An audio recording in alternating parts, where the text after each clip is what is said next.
That's one of the things that I never considered, and I think most um, companies or clients even look at it that way. That tests are there's not always time for them, but in the end, they always make things faster, not slower. Even though you take time to write them, but down the line it saves time as well.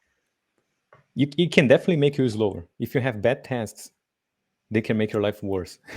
That's why it's important to write Yeah. good tests, like that, because tests they're not like a magic thing that would solve all the problems. Like you need to also learn how to write good tests, and that's a skill. And if you build these skills, you're gonna have unique skills because most developers don't build them.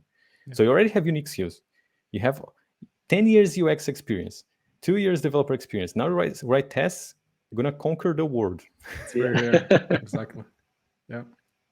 Seriously. Nice.